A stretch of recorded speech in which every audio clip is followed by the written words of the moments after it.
VPH వెళ్ళి ఒక ఐసీకి in అవుతుంది అండ్ మన కాయిల్కి వచ్చేసి ఇక్కడ స్విచ్ అవుతుంది. ఓకేనా? ఈ కాయిల్ దేని పర్పస్? స్విచ్చింగ్ అంటే బూస్ట్ కాయిల్ అనమాట.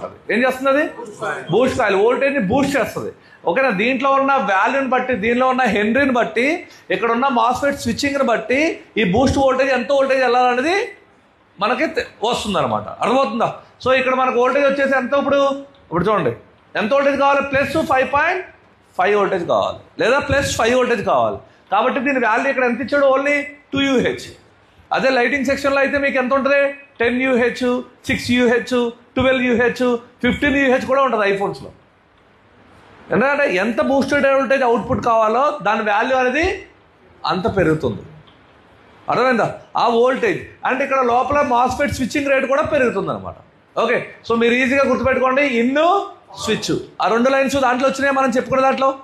ఇన్ను స్విచ్, దాని తర్వాత మనకి ఏ వోల్టేజ్ వస్తుంది చూడండి. 1 by 1 చూద్దాం. ఇక్కడ first charger IC input.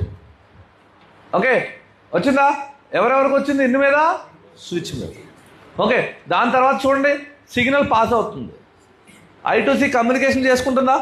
I2C communication చేసి మనకి enable P, enable N, positive negative enable signal పంపించింది. ఎవరు? సిపి. ఓకే, అప్పుడు మనకి ఏ వోల్టేజ్ ప్రజెంట్ అవుతున్నాయి? Plus voltage